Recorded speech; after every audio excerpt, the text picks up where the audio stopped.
Gustaríame darlle as gracias ás 4 persoas relatoras por adaptarse perfectamente a media hora que non é fácil. Intentar contar tanto en tan pouco tempo, sintetizando, falando tamén das emocións, que creo que é un pouco transversal a todos os proxectos, non?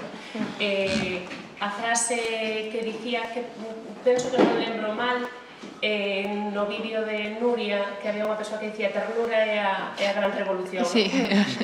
Eu copio moitas veces unha frase que repite moito Encarna Laua sempre na Rede Museística de Lugo, que di que os afectos realmente son a gran revolución.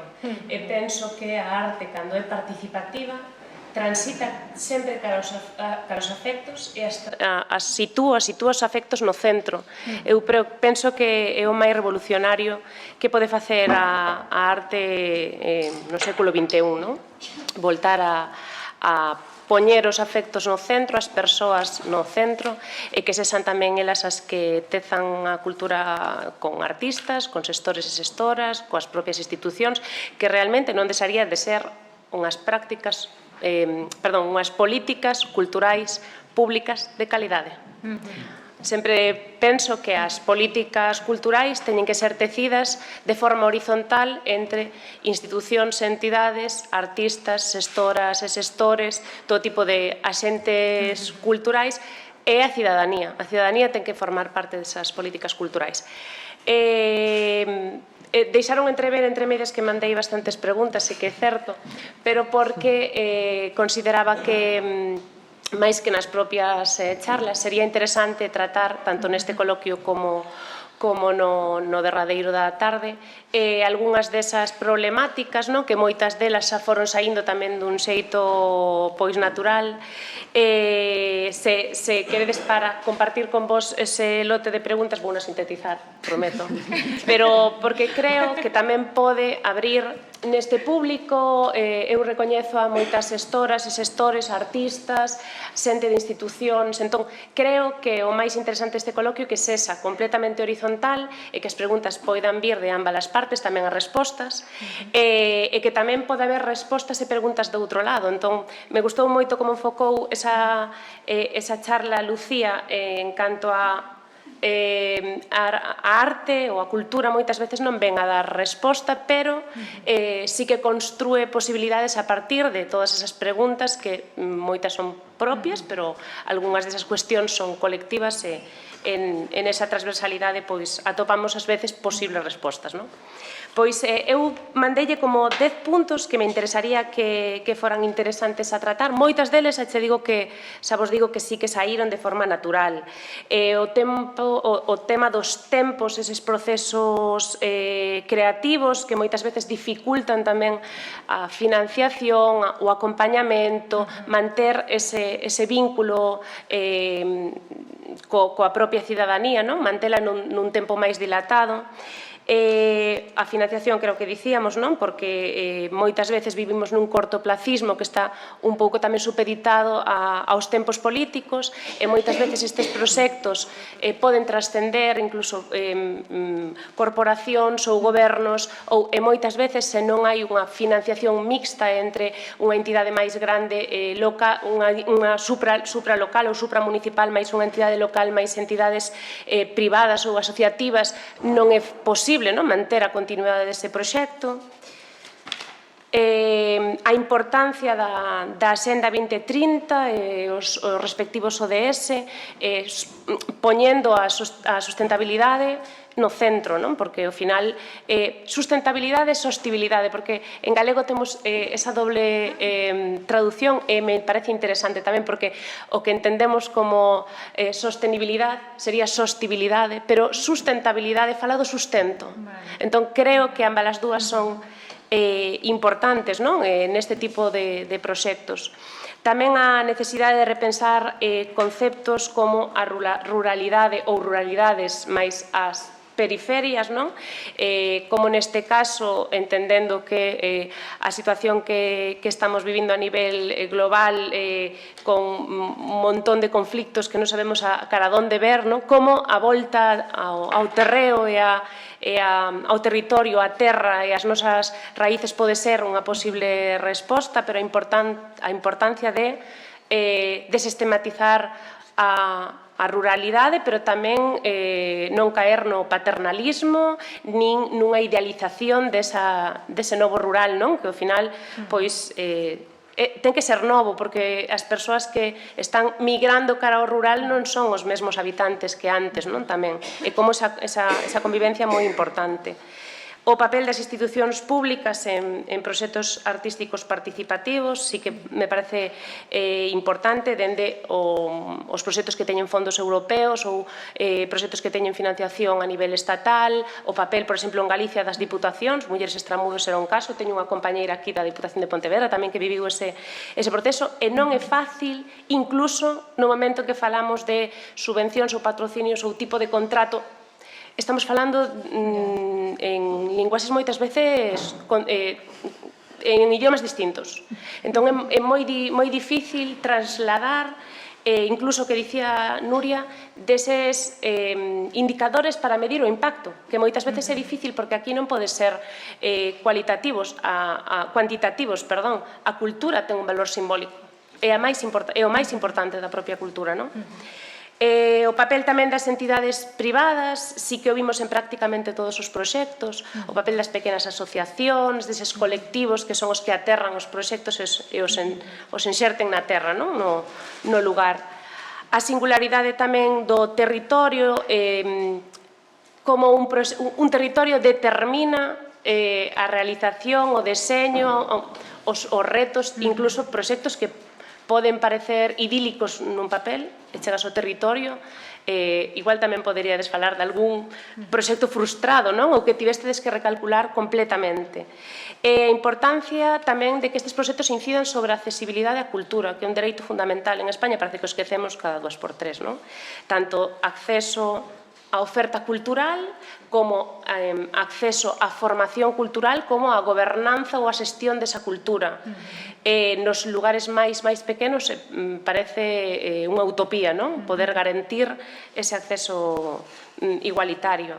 A transversalidade destes proxectos, vimos que moitos destes proxectos vertebran cultura e arte con antropoloxía, historia, tecnoloxía, a riqueza que todos eses polos de coñecemento aportan ao propio proxecto. E por último, eses indicadores tamén para medir ese impacto e como se dificulta se pensamos en proxectos moi pequenos, cun tempo máis dilatado, con participantes que son pequenos colectivos, pero co mellor impacto real na vida desas persoas é moitísimo maior que se falamos de un proxecto que chega a grandes masas, pero ao mellor dun xeito menos afectivo, digamos.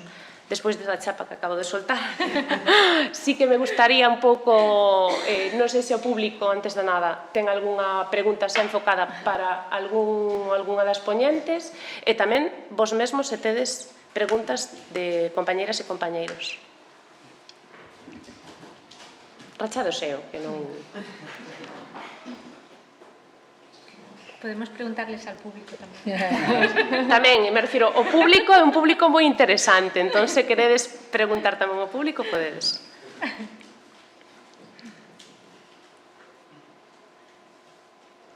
Ali temos unha pregunta. É importante que agardedes a que chegue o micro, porque a xornada está sendo gravada, e senón perdemos a participación do público, que é importante.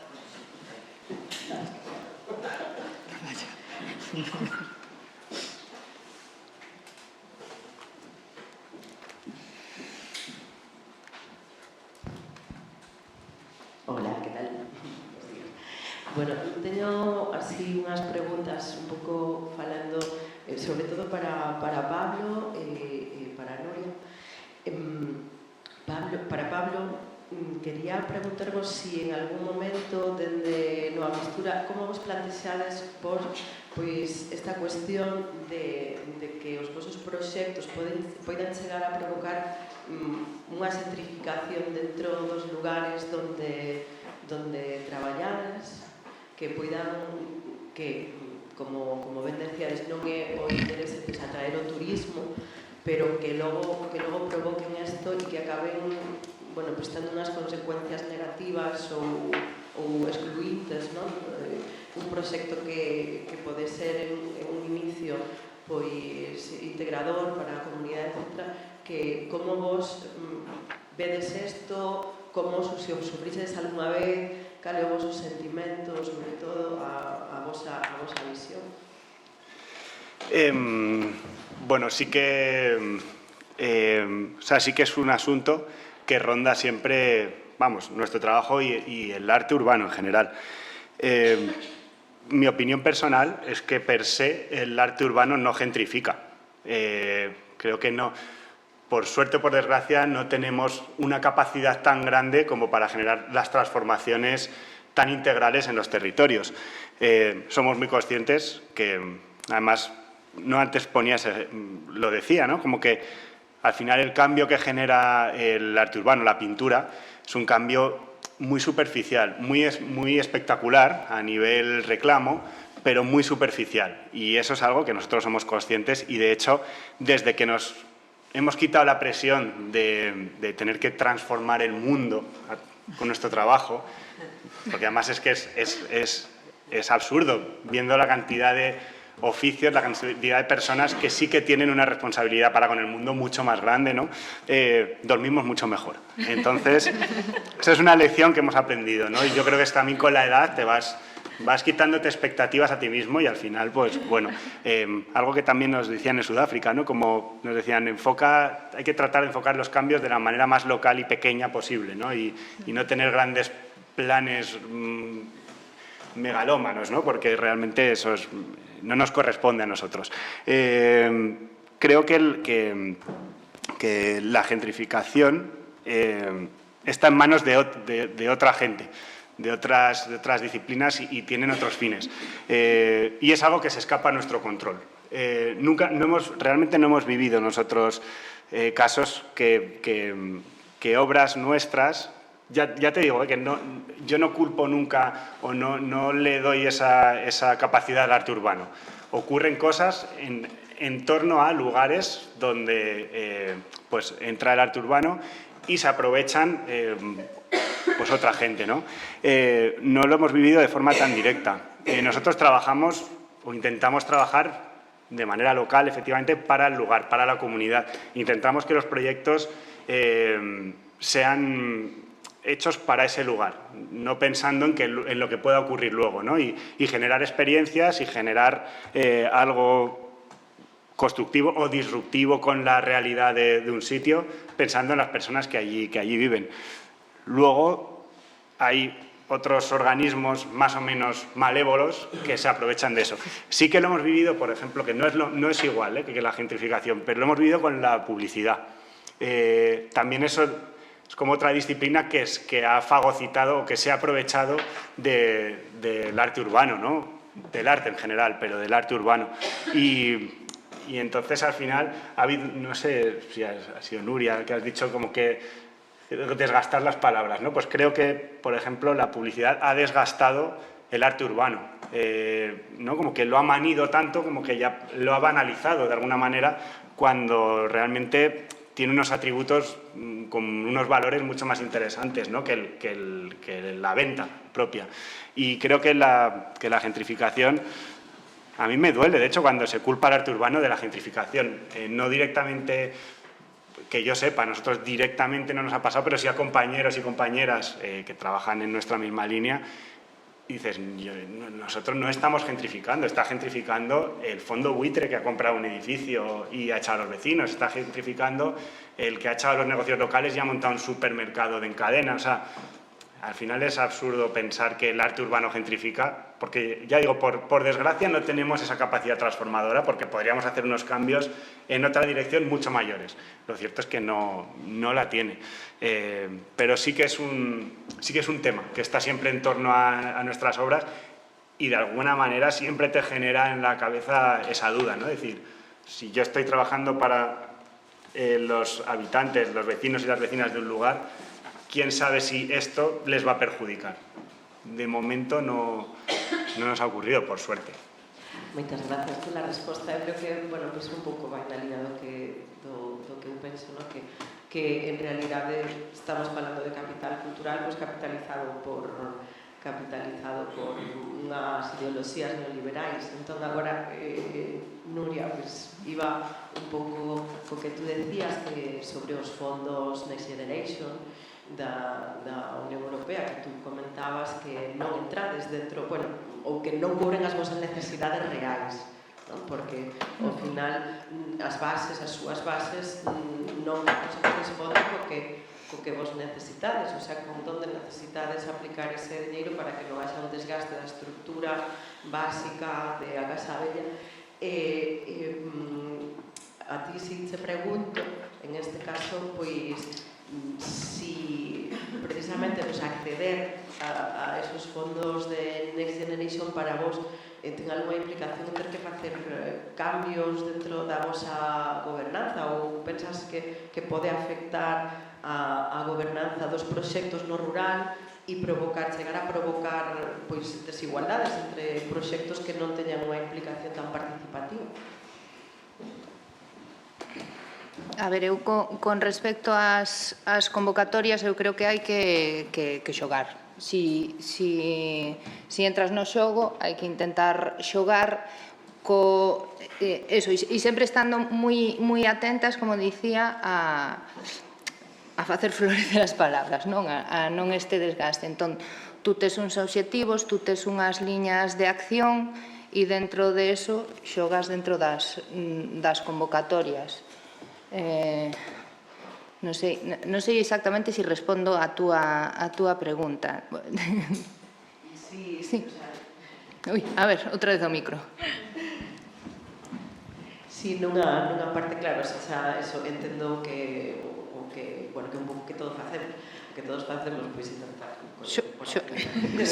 xogar, intentar hackear un poquinho desde dentro e ver como... A mí o que me preocupa, quizáis, de todo isto, pois é a influencia que as institucións calculando dende a súa perspectiva máis cuantitativa, como decías, Paula, pois que poida chegar a xerar, en realidade, que poida chegar a xerar desigualdades dentro do que a propia creación, en ecosistemas onde a gobernanza non están nas mans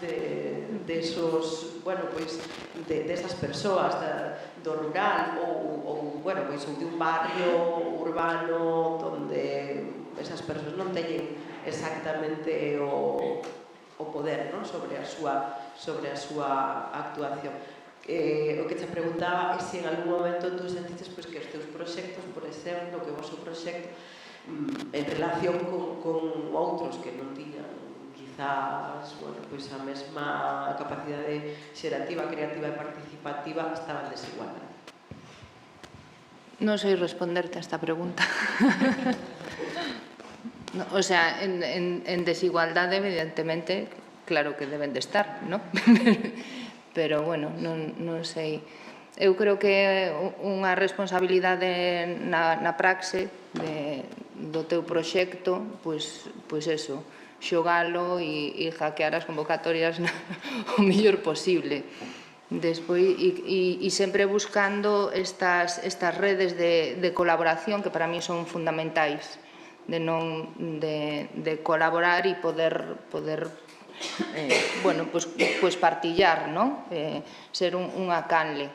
Nos, pois eso, traballamos en colaboración ou co Concello, con outras asociacións cercanas, estamos cada mes abrindo máis, pois bueno, claro, desigualdade, claro que hai. Nos o falamos moitas veces, decimos, as convocatorias moitas veces son tan complexas que é difícil que certa xente acceda a elas, non? Bueno, pois nos si accedemos. Entonces, na nosa praxe intentamos facelo o máis coherente con o noso pensamento e o máis en rede posible. Alguna pregunta máis?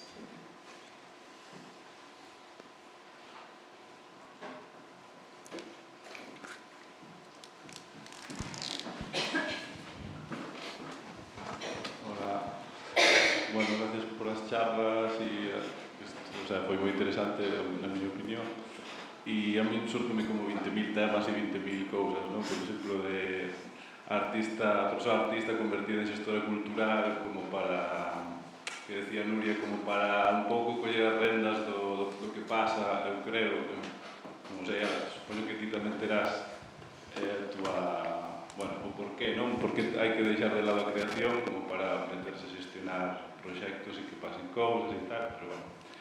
Pero a pregunta que quería facer, o que máis me resonou, como que estes procesos de colectividade, non? Que creo que queda claro como que é o futuro e que son moi bonitos na praxe, non? Se xeran conexións moi bonitas no espazo urbano, no social, e son moi interesantes tamén a nivel político porque, bueno, no social chegas á xente de maneira clara, se documenta e todo parece como moi idílico. E no punto da mediación entre o artista e o social, a mí me surge aí como unha pregunta, o sea, a miña opinión é que é super positivo e a tope, ¿no? Pero sempre me queda aí como unha pregunta de en que medida non se instrumentaliza o traballo artístico e se dilúe, quero dicir, que se dilúe como unha capacidade de crear proxectos arriscados no social, non? Porque, non sei, a miña experiencia me ten pasado que quizáis ao principio o social non estaba tan de acordo con esa idea e despois ten pasado que queda, ten un efecto reivindicativo ou arriscado ou as institucións non lle era moi cómodo e no futuro resulta que sí, incluso se apropian, se chegan como a apropiar de ese, pasa moito co muralismo, non? Que é como un campo que eu controlo, que primeiro rexeitamos porque non é interesante, o social non quere e tal, e ao final acaba sendo, ui, que isto nos interesa ao final, non? En plan, e non sei, como, non sei se é unha pregunta moi complexa. O sea, a pregunta concreta é o proceso social e colectivo, comunitario, fai que perda a obra artística e o traballo artístico porta de arriscarse, de facer proxectos, non sei, iso se dibujo no aire. Para mí o contrario. Para mí o contrario porque, que o comentaba antes, non? Moitas veces como artista, bueno, eu non fago o que vende, por iso non vendo nada. Pero quero dicir, tes máis liberdade cando non tes que facer un produto para vender. Entonces, traballando coa comunidade non... Bueno, eu creo que de feito son... Non, es que para nada. Es que non faz un produto, creas, recolles e compartes e aí xa hai un montón de risco porque, bueno, non sei, aparecen... Eu concordo. De feito, hai unha cousa que dixeches, Nuria, que me encantou, apuntei aquí para compartir despois, non? Cantos presuicios existen sobre a xente maior. A nos utilízanos como excusa para non facer cousas moitísimas veces. Bueno, que aí vive xente moi maior, non o van a entender... Eu xa chega un momento que me dan ganas de decir, mira, aquí os únicos casposos sodes vos. Entonces, no, déixame a señora, porque non, porque son os máis puncarras, os que máis queren se animan. Entón, eu creo que moitas veces é o diferente, que o artista incluso se sinte máis comedido, non? Porque está acostumbrado a un mercado ou un sector no que, bueno, a menos que fagas algo moi contestatario, xa estes fora completamente do mercado, non? Cando se sinten aí abrazados e empoderados polo colectivo, cando se atreven a facer algo que é máis transformador, non? Entón, sí que me encantou tamén, como contou Pablo, non? Con esa honestidade de como eles chegaron á colectividade, non? Casi entre accidente e necesidade, non? Porque sí que creo, Noel, que sí que é importante despois como estén cuidados esos procesos de colectividade, non? Tú non podes coller a un artista que non lle interese para nada o traballo cas persoas e obligalo a facer unha proposta porque ao final é casi como unha violación, de alguna maneira, non? Ten que ser unha persona que estexa aberta a ese proceso ou polo menos que lle apetezca experimentar e probar, non? Entón, sí que ás veces sucede como que se pon de moda, non? Ou parece que pode ser unha liña interesante, se forzan algúns procesos e por falta de tempo ou por falta de cuidado, pois se dan situacións como máis extrañas. Pero, se non, desde logo, a nosa experiencia é totalmente positiva e non creo que eso, que ás veces incluso, pois como cos máis casposos son os que teñen o poder, no? Son como moi reacios a determinadas cousas e logo despois se demostra pois, que a participación é casente, que para nada, no? Que incluso van un paso máis alá do que tú habías proposto inicialmente, porque fluiu se chegou a ese acordo. Entonces, para min é o contrario, no? É super enriquecedor. Sí, ahí, por ejemplo, antes en el café hablábamos de que hay veces que las cosas se hacen como por imitación o casi por moda, ¿no? Y es verdad que no todo el arte tiene que ser participativo. Igual claro. que no, o sea, no es una condición que venga adherida al arte, ¿no? Y hay veces pues, que eso se pone de moda un proceso o se ve que hay un proceso que está funcionando en determinados contextos. Ese proceso no tiene por qué funcionar ni en todos los sitios igual, ni en todos los artistas, ni en todas las artistas igual. Entonces hay veces que se impone el que sea participativo. Yo he vivido esa experiencia en una convocatoria, por ejemplo, en la Comunidad de Madrid, que por obligatoriedad tenía que ser un proceso participativo. Y ahí se presentaron muchos artistas y muchas artistas que no tenían un carácter participativo. Son obras igual de válidas, más introspectivas, obras de autor, que por un lado ellos o ellas no tienen la necesidad de abrir la participación y que incluso el resto de personas no sabe qué hacer, porque dices, ¿yo qué puedo hacer aquí? Si ¿no? Pues es una cosa que viene de la genialidad del artista y dice, bueno, ¿y yo qué pinto aquí?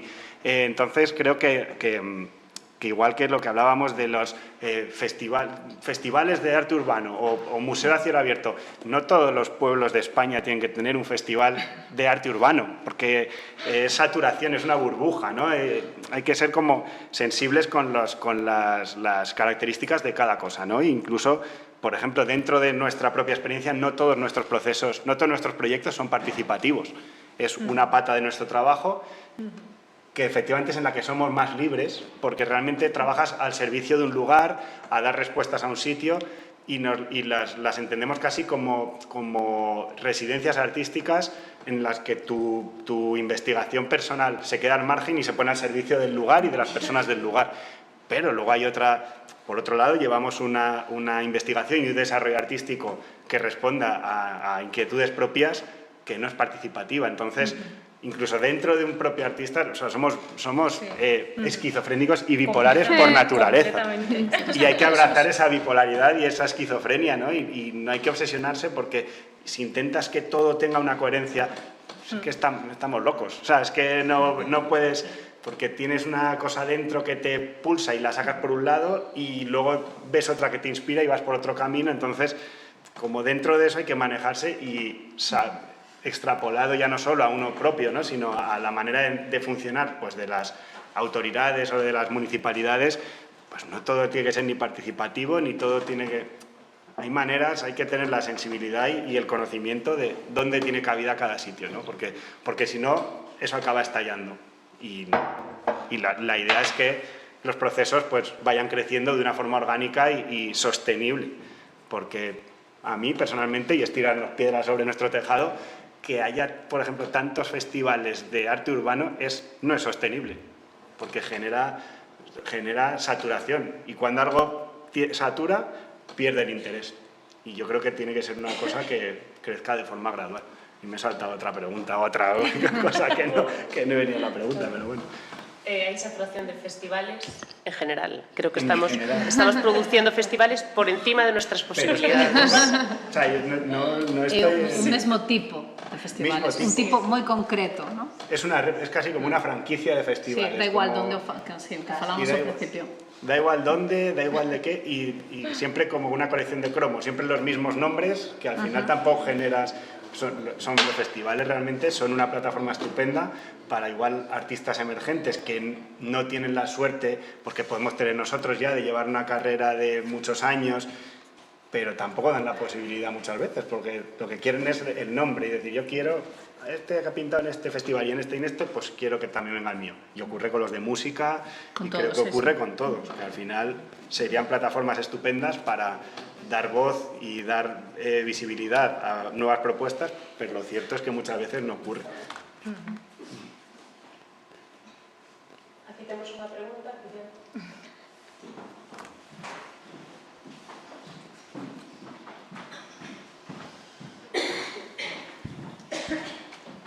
Bueno, eu, entre lle dá o micro, con isto dos procesos artísticos participativos e non participativos, creo que non son excluintes, creo que se alimentan uns os outros. De feito, cando as persoas participan nunha creación artística, despois van de outro xeito, reciben de outro xeito obras artísticas, non? Como espectadores, e tamén se xera, para nós é importante, a xeración dunha comunidade ao redor da creación artística, non? Entonces, bueno, que non é excluinte e que non van en detrimento unha da outra. Bueno, eu non quero facer a pregunta incómoda, pero igual a faro.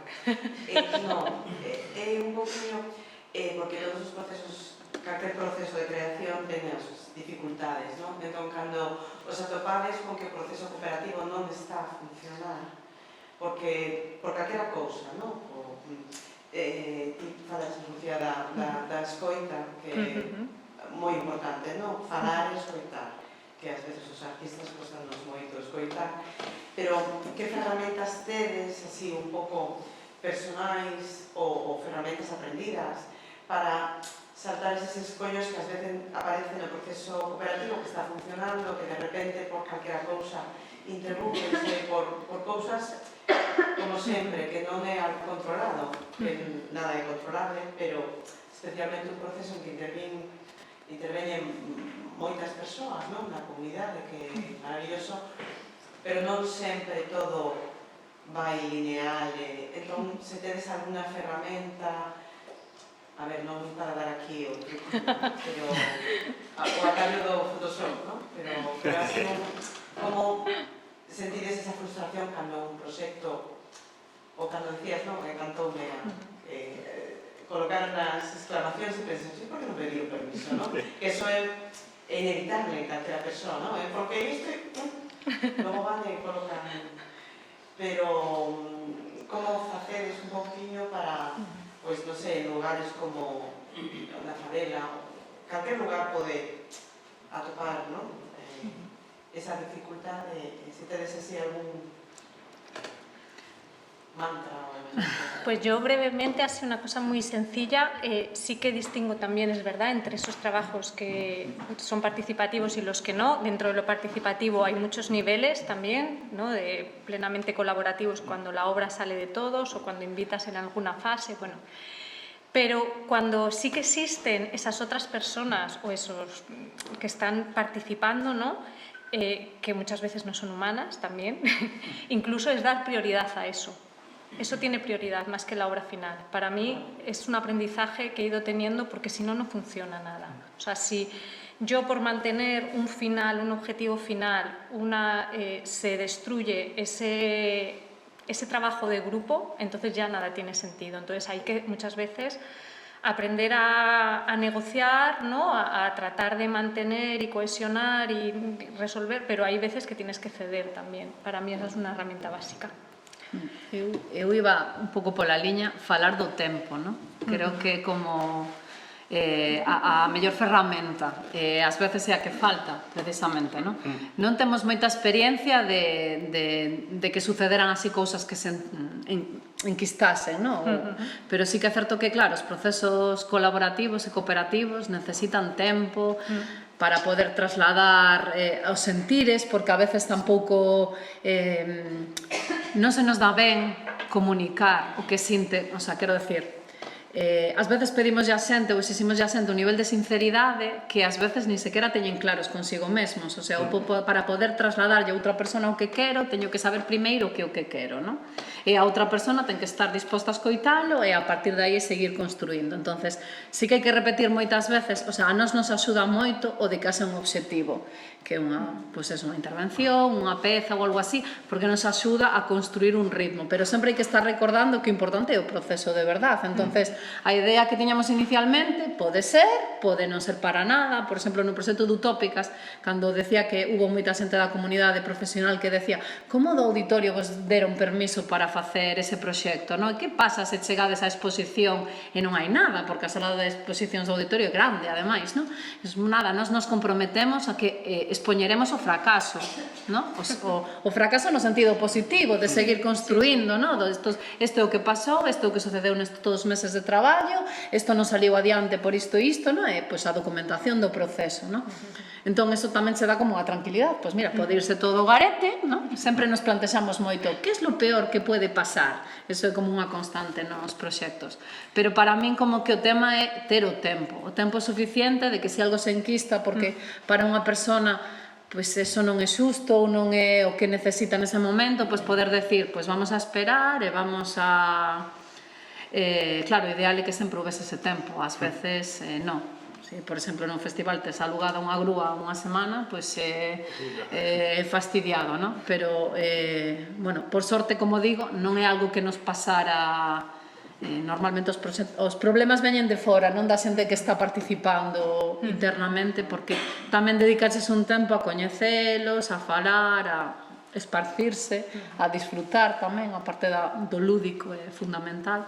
Entón, creo que eso facilita que haxa menos problemas, polo menos hasta ahora, igual pasa mañá.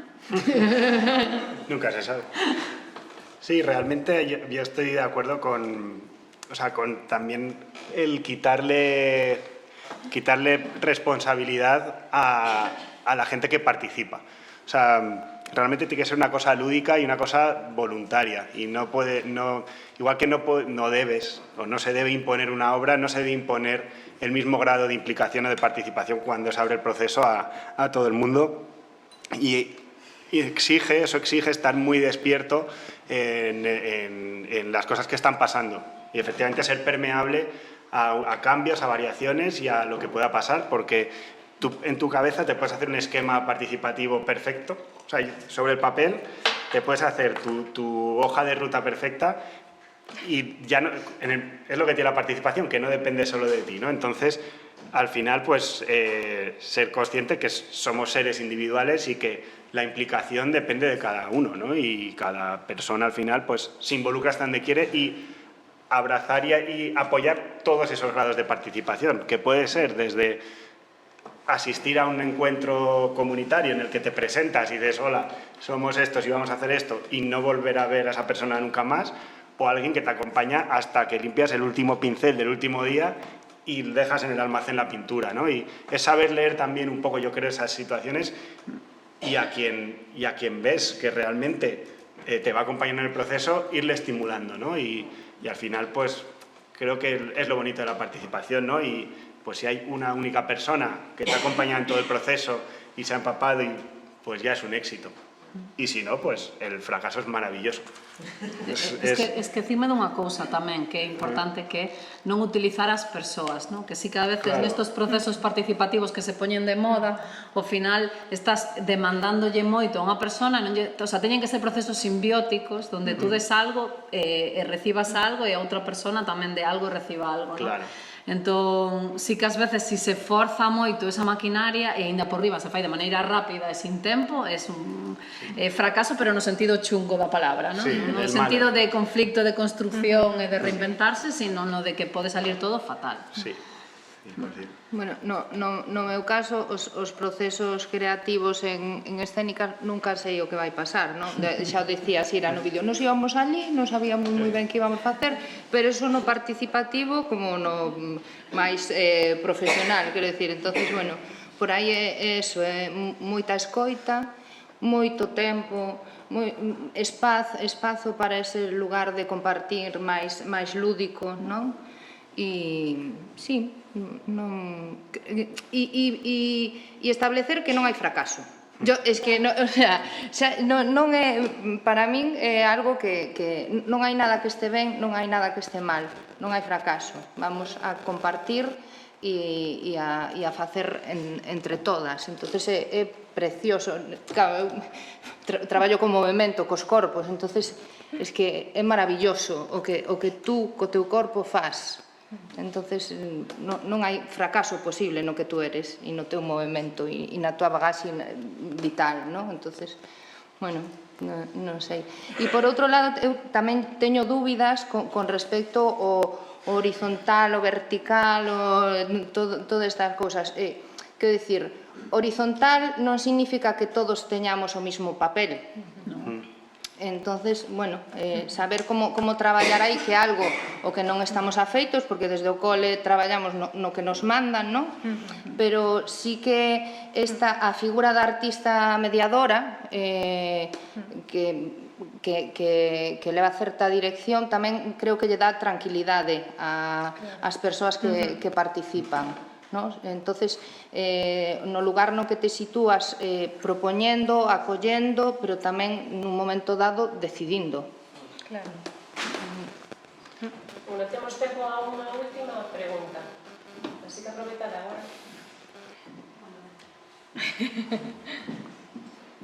El penalti final. Bueno, venga.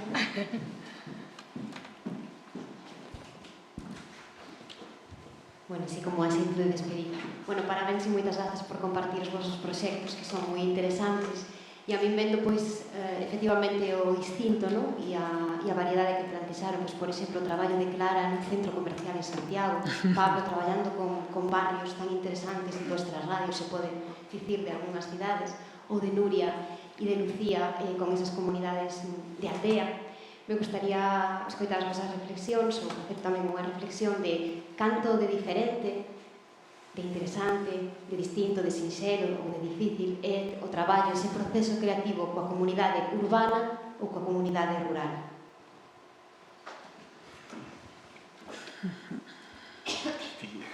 O sea, la diferencia es entre trabajo urbano y lo rural. É complicada, non? A pregunta. Sí. Bueno, normalmente, na nosa experiencia, as comunidades do rural son máis agradecidas. Non? Entonces é máis sinxelo. Sí que é certo que ás veces, se chegas como un intruso, non? Pode ser menos abertas no inicio, non?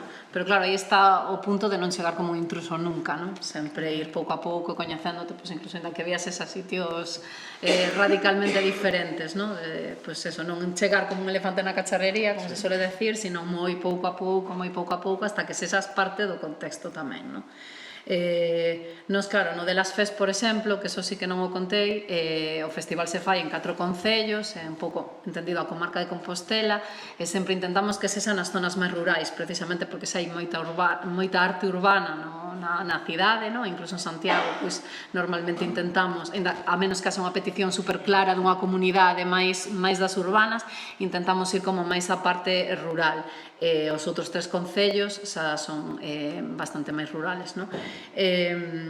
Entón, claro, son outros tempos, sí que ten a parte máis complexa ás veces de que tens que ir casi casa por casa, non?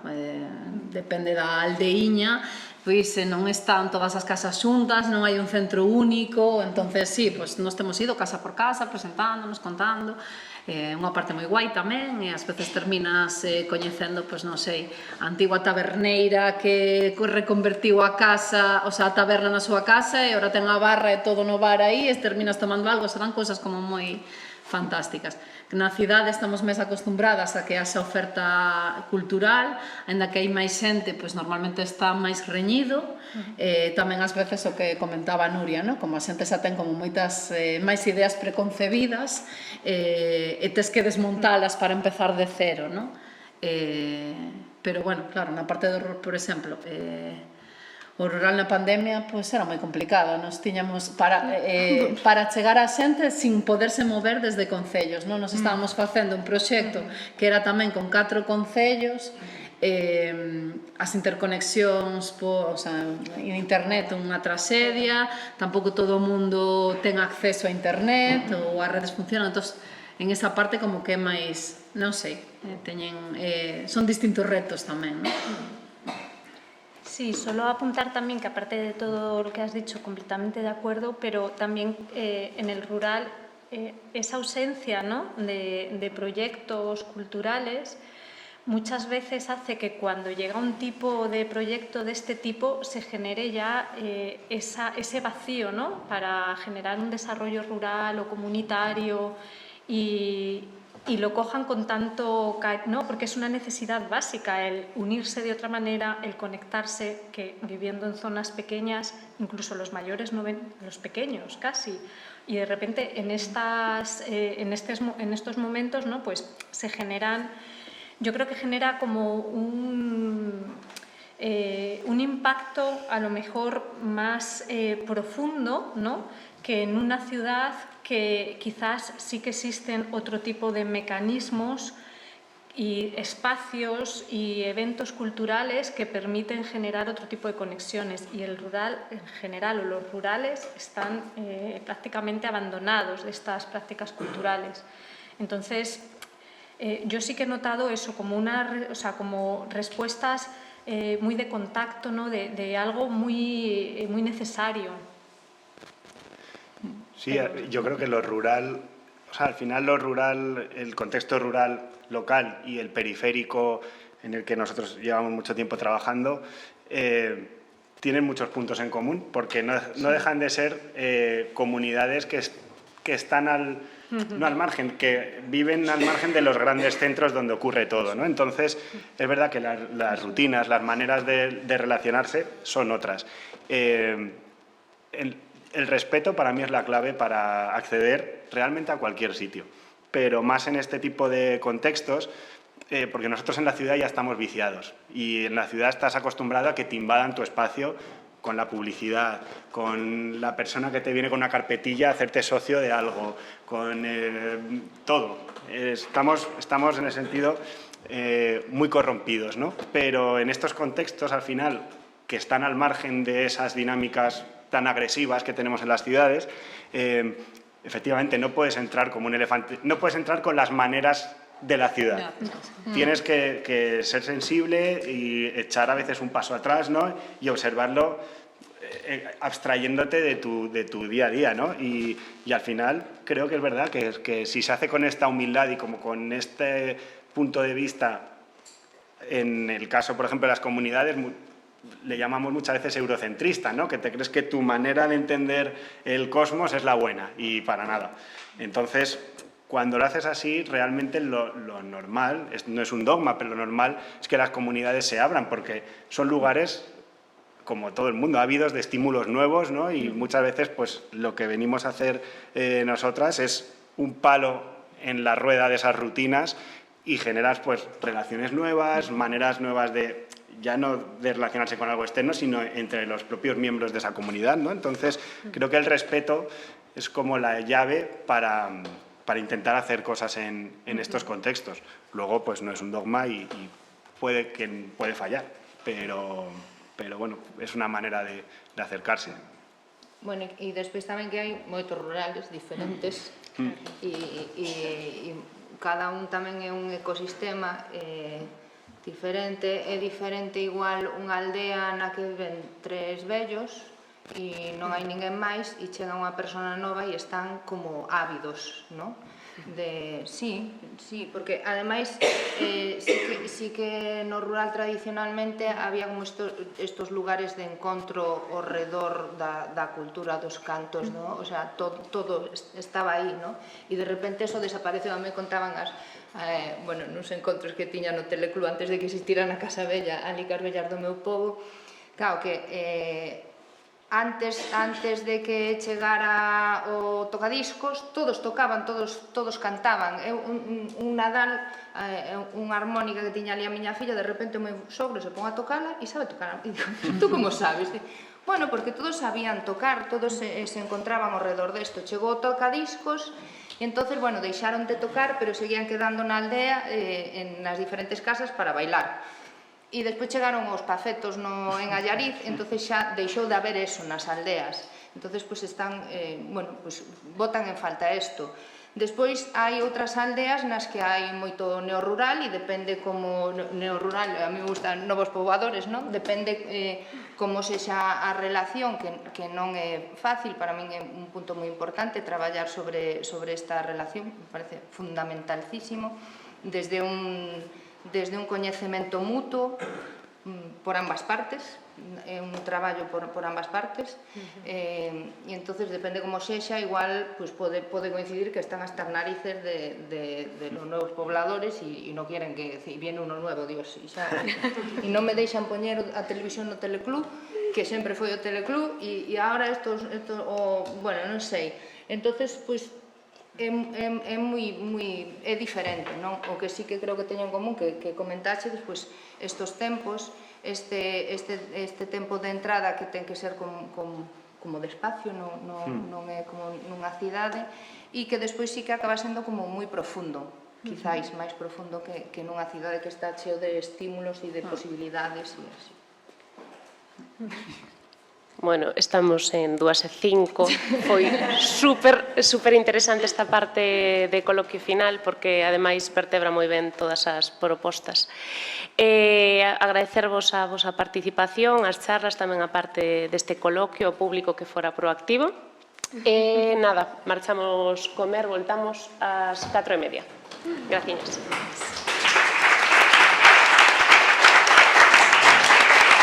¿Cómo se saca el pincho?